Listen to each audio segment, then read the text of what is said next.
नमस्ते दोस्तों। Day 2 move your body. So हाजिर हूँ आप सबके लिए और दूसरे दिन हम बात करने वाले हैं लोअर बॉडी के बारे में। सो लोअर बॉडी को कंट्रोल करने के लिए हमें क्या करना है? हमें 4 ही चीज़ें करनी है और रोज़ करनी है और बार बार करनी है। सो खड़े होकर जस्ट अपने आप को नी अप्स दीजिए। ये नी अप्स कहलाते हैं।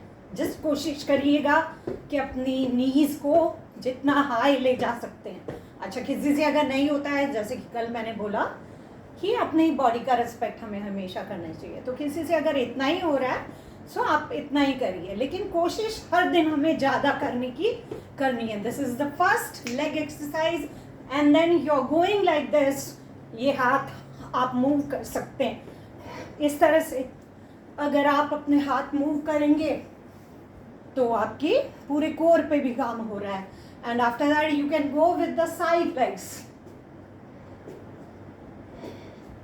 इस तरह से उठाएंगे ये दोनों साइड। एक तो राइट एंड लेफ्ट की एक्सरसाइज इक्वल करनी चाहिए। सो आपकी हिम्मत जितनी है उस हिसाब से डिवाइड कर लीजिए कि मैं 10 और 10 कर सकती हूँ, तो दोनों इक्वल करना है हमें। उसके अलावा हमारे जो पीछे वाली बॉडी, हिप्स वाला एरिया, इस तरह से आप अपने लेग्स को पीछे की तरफ अच्छे से जितना ले जा सकते हैं उतना ले जाइए। इस तरह से भी हिट कर सकते हैं। सो ये जितने भी लेग्स मैंने आपको बताए, जिसमें पहला है नी अप, दूसरा है फॉरवर्ड लेग्स, तीसरा है साइड लेग और चौथा है बैक लेग, और हिट ऑन हिप्स जो हमने किया वो भी एक तरह का मुझे याद आ गया, तो मैंने इसलिए आपके साथ उसको शेयर किया।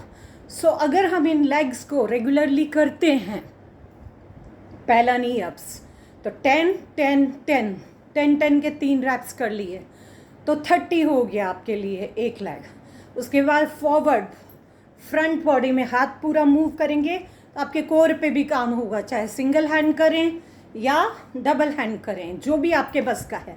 ऑलवेज अपने जो बस का है उसका ज़रूर ध्यान रखना है। So forward legs, side legs, back legs and hit on हिप्स।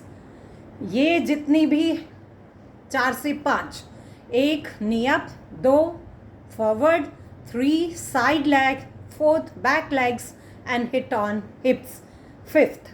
तो ये 5 एक्सरसाइजेज अगर आप रेगुलर बेसिस पे करते हैं तो आपकी लोअर बॉडी कंट्रोल में रहती है।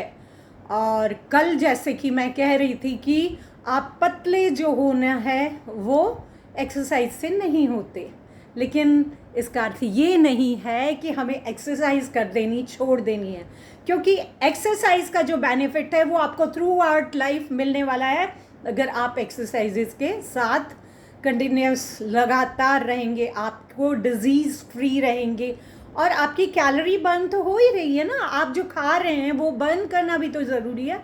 तो इसी तरह से आप अपनी लोअर बॉडी को इन सारे लेग्स से कंट्रोल में रख सकते हैं। सो आज के लिए इतना ही। Thank you so much. मिलती हूँ, ये डे 2 हो गया है, डे 3 पे आप सबसे मिलती हूँ वापस फिर से। और लाइक, शेयर, सब्सक्राइब, कमेंट ये तो रोज़ कहना बनता ही है, इसीलिए कहती हूँ और आप करते नहीं। सो प्लीज़ करिएगा ताकि मुझे भी मोटिवेशन मिले। Thank you so much.